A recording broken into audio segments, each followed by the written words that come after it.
Whenever you've got a property that's in move-in ready shape and you don't have to do too much, I always think it's a smart idea to put it in front of your buyers right away before you start adding anything to it. If you have something that's in decent condition and you're wondering, should I just push it over the edge? Should I put in some really nice stuff just to finish this thing out? Test the market.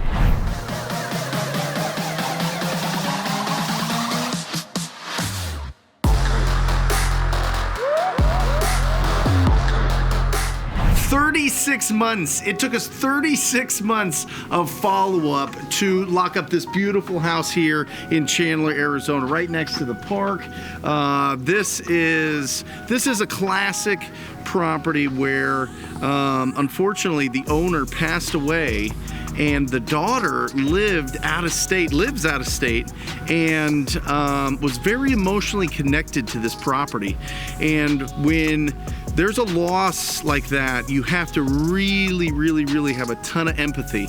Now, I talk on this channel a lot about really shortening the timeline of the property owners to make a decision, but sometimes you need to let them have the time. Sometimes you just need to follow up. You need to be friends. You need to build a relationship. And when that happens, the trust is there and you're able to complete the transaction to really help out a family that is going through a lot of different emotions. And not to mention, inside this house, it's been vacant for over 2 years, a pipe burst and flooded the whole house, and they had to get the insurance company in. So that really helped kind of make the decision that, you know what, it's time to sell this. The timing was right, and we are there at the right time because we've been following up with them. I've had 4 different acquisition managers work on this deal, and we finally closed it, and it's a phenomenal deal. Let's break it down. Come on.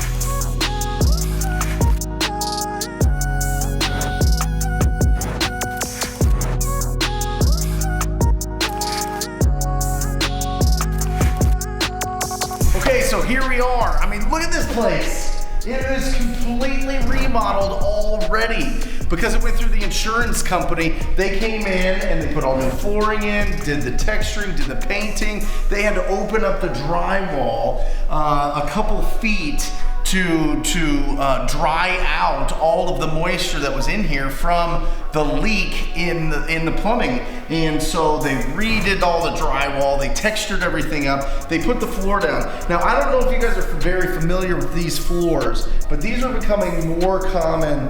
It's like a laminate, it's not like a real wood, but it looks like wood. It's super durable, it's super water resistant, and I'm sure that's why they decided to put it down. Now listen, it's not my favorite flooring, but I think for a property like this, that is in that, you know, under $500,000 range, it's a nice option because it's very durable. It looks good. Once you have furniture in here and rugs and that type of thing, it actually makes it look really nice, and it lasts for a while. So I see a lot of people going to this. Now, some people in the higher end properties are looking for more real wood or real stone, but this is a really nice option for that kind of, you know, upper mid range. And so you can see here you've got just a laminate countertops. It's not real stone here. I think that would be really nice. I think putting some handles on these would be really nice. And they never got around to it, and we were gonna do it. We actually closed on this deal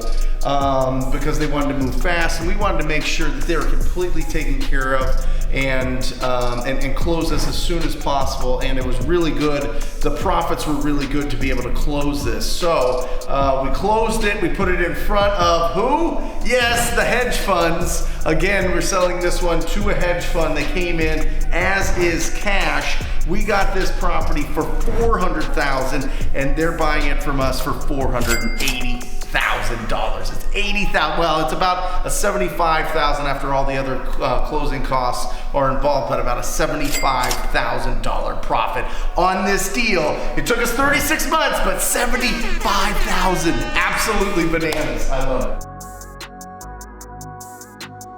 I'm not sure when it's due for foreclosure, but it's coming soon. So he's basically trying to get rid of his property because he doesn't have the money to fix it up. Sure. Its value, he owes $132 on the mortgage. The house next door, fully repaired, sold for $285. like that. Yeah. How much does he want?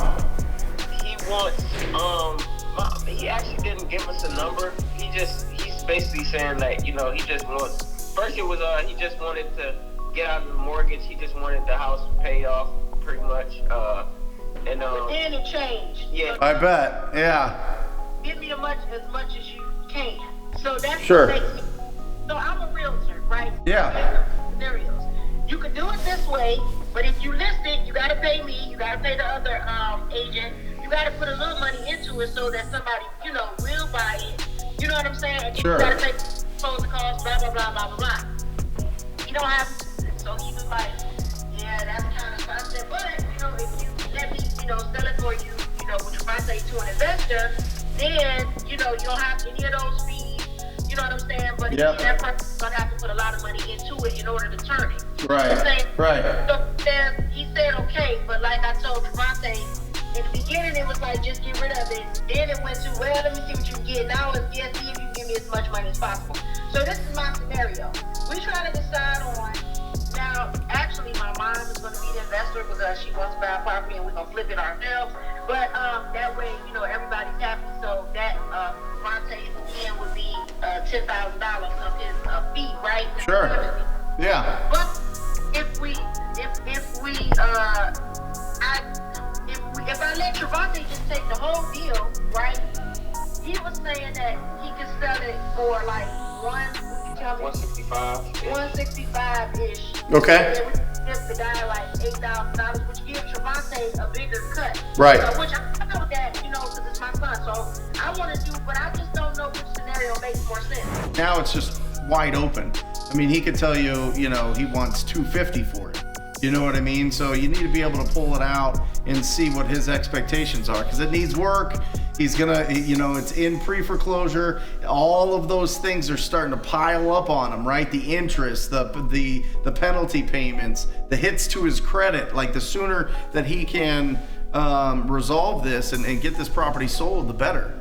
So, you know, you got to shorten the timeline with him, and you have to figure out how much is he expecting to get to walk away with. That's how I would break it down. How much you looking in your pocket after you pay off the bank, pay off all the penalties, are you looking to walk away with?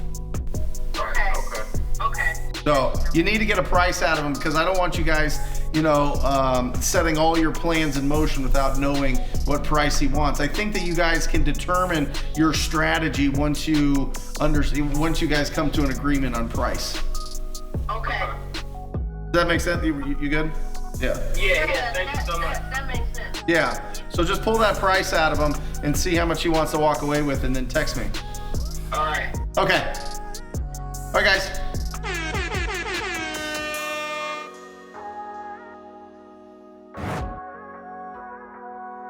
The crazy thing about this house is this is the exact same house that one of my best friends in high school grew up in. Not this house specifically, but this model house by this builder. So I'm very familiar with it. It's bringing back a lot of nostalgic memories, to be honest here. We used to mess around in this loft growing up all the time and throw things down at his younger brother. It was great. You could hide behind here but still see. It's kind of wild. But yeah, with these properties, it's really interesting. Whenever you've got a property that's in move-in ready shape, and you don't have to do too much, I always think it's a smart idea to put it in front of your buyers right away before you start adding anything to it.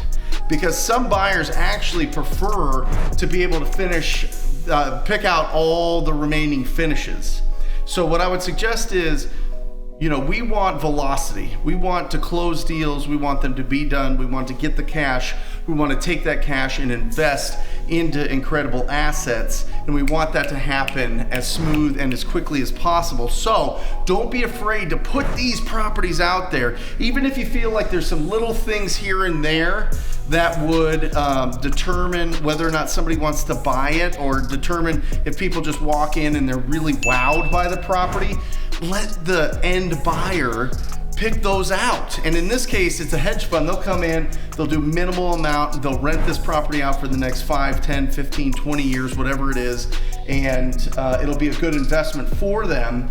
But if we were to go in and spend that extra $5,000, $7,000, $8,000, I see it happen all the time, investors all the time, $5,000, $7,000, $10,000 they'll put in to make it look, you know, make it pop a little bit more, make it just feel a little bit more complete. And then the buyer goes in and rips all that out because they want something different. So if you have something that's in decent condition, and you're wondering, should I just push it over the edge? Should I put in some really nice stuff just to finish this thing out?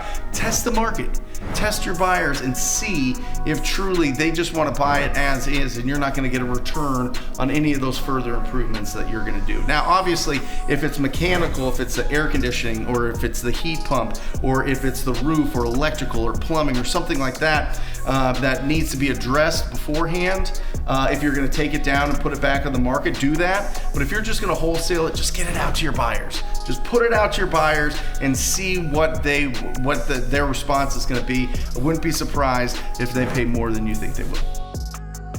Just so that you don't have to get in the comments and be concerned, I'm still representing. I just got this vest on. It's getting a little bit chillier here in Phoenix. I still got the TTP shirt on. Don't you worry, always.